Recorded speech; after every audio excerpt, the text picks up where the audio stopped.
वाली बहू। शादी के पहले से ही विभा को कपड़े धोने का बड़ा शौक था। कभी नल के नीचे तो कभी तालाब के पास। अरे मेरी नीली वाली लुंगी नहीं दिख रही है। विभा की अम्मा कहाँ रखी है लुंगी?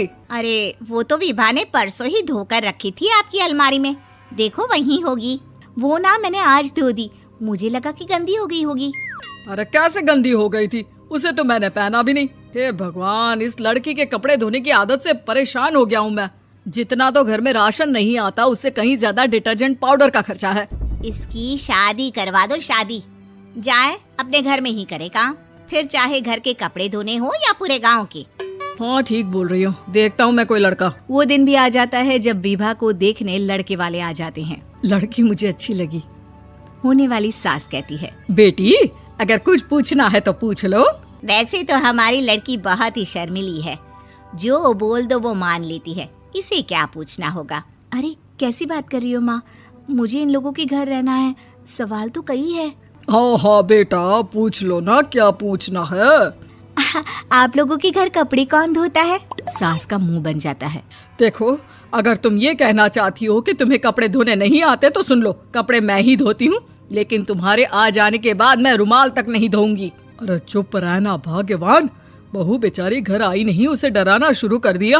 वो क्या है ना बिटिया, अभी तक तो ये कल्लू की माँ ही धोती थी, लेकिन अब तुम्हारे पापा तो दहेज में वॉशिंग मशीन देंगे ही। तभी विभा की माँ बोल पड़ती है, सवाल भी पूछा तो क्या। वैसे भाई साहब, मशीन की तो फिर भी कपड़े धोने की कैपेसिटी होती है। मतलब जो बिटिया दे रहे हैं ना विभा, इसे कपड़े धोने का बहुत शौक है। ये आप लोगों के क्या, आस पड़ोस गांव मोहल्ले सबके कपड़े धो दे और उफ तक ना करे।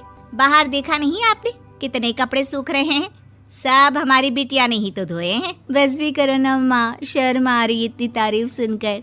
और तो और एक दाग निकाल कर दिखाओ तो मान जाओ। हाँ अच्छा अच्छा, माफ करना बेटा, मैंने गलत समझा, हमें तो रिश्ता बहुत पसंद है। और ऐसे जुड़ जाता है रिश्ता कपड़े धोने का शौक रखने वाली विभा का। उसकी शादी हो जाती है कोयला फैक्ट्री में काम करने वाले कल्लू के साथ। शादी के बाद अचानक विभा चिल्लाती हुई सास के पास आती है। सासू माँ, अरे सासू माँ कहाँ है आप? ये तो धोखा है, धोखा दिया आप लोगों ने मुझे। इसे ससुर के चक्कर के बारे में पता चल गया।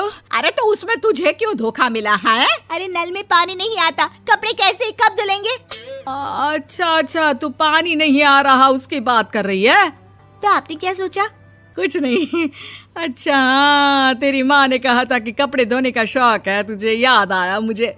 शौक शौक बोलकर कपड़े धोने वाले मेरे जुनून को कम ना आके सासू माँ, कपड़ा धोना मेरा गुरूर है। तभी पति भी वहाँ आ जाता है। अभी अभी मैंने इसे सनी देओल की फिल्म दिखाई है, उसी के डायलॉग मार रही है माँ। अच्छा सुन, साफ साफ बता रही हूँ, पानी सुबह 4 से 6 और शाम को 10 से 12 आता है, समझी? विभा टाइमिंग सुनकर हैरान हो जाती है। ये क्या भूतों का मोहल्ला है? सुबह 4 बजे उठकर कौन कपड़े धोता है? 4 बजे टंकी में पानी जाता है, फिर सारा दिन धोना ना, किसने मना किया?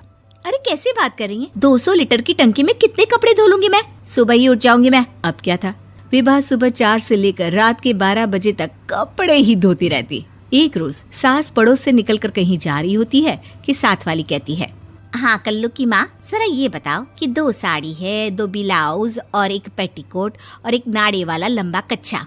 हाँ तो? अरे तो क्या, कितना लोगी धुलाई ये बताओ। धोबन दिख रहे हैं हम क्या?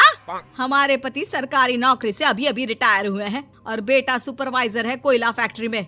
धोबन समझ रखा है हमें। हाय रे कल्लू की अम्मा, माफ कर दो, वो तो मोहल्ले में यही सब बता रहे थे कि तुमने बहू को कपड़ा धुलवाने के काम में लगा दिया है। सास को पड़ोसन की बात सुनकर गुस्सा आ जाता है। वो घर पहुंचती है जहां घर के बाहर ही इतने सारे कपड़े सूख रहे होते हैं जितने कि किसी धोबन के घर पर। अरे ओ कल्लू की दुल्हन, बाहर निकल। माँ जी यहीं आ जाओ, बाथरूम में चादर धो रहे हैं हम। अरे अभी हम धोते हैं, तुमको बाहर निकलो। ये आस पड़ोस वाले बोल रहे हैं कि हम बहू से कपड़े धुलवा धुलवा कर उसे कपड़ा धोने वाली बना दिए हैं। अरे छोड़ो ना माँ जी, किन लोगों की बातों में आती हो? आस पास के लोगों का तो काम ही होता है कि वो किसी तरह सास बहू को लड़ा दे। बहू सारे घर के कपड़े धोती है, ये क्या कम है?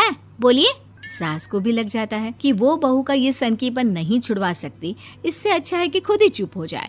एक रोज सास और बहू मंदिर जाते हैं, जहाँ सास की साड़ी वहाँ खड़ी भीख मांगने वाली से मिलती है। माँ जी क्या बात है, आपकी साड़ी उस भिखारन से कितनी मिल रही है ना? हाँ हाँ देखो तो, दोनों की साड़ी मिल रही है। क्या बात है कल्लू की अम्मा, तुम खुद को तो अफसर की बीवी बताती हो और ऐसी सिंपल सी प्लेन साड़ी पहनकर घूमती हो। सिंपल और प्लेन नहीं है ये साड़ी। तो क्या सोने के धागे से फूल बने हैं? कुछ भी सासू माँ, कुछ भी। हाँ, बने थे इस साड़ी में सोने के धागे से फूल। मेरे पति लेकर आए थे मद्रास से स्पेशली मेरे लिए 10,000 की।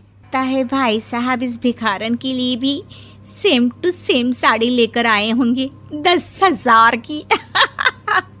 सास उस वक्त तो कुछ नहीं कहती, लेकिन बहू के साथ घर आती है और अलमारी से एल्बम निकाल कर लाती है। ये साड़ी देख रही है, ये वही साड़ी है जिसे मैंने अभी पहना था। इस साड़ी में ये जो चमकदार फूल दिख रहे हैं ना, ये सोने के धागों से काढ़े गए हैं। लेकिन तू लोकल वॉशिंग मशीन ब्रश से घिस घिस कर सारे फूलों को निकाल कर साड़ी प्लेन कर दी। मुझे माफ कर दीजिए सासू माँ। और तो और, जब मैंने तुझे तेरी गलती के लिए कुछ नहीं कहा, लेकिन तूने तो सबके सामने मेरा मजाक ही बना दिया। क्यों? बहू को समझ में आ जाता है कि अब से उसका कपड़े धोना बंद।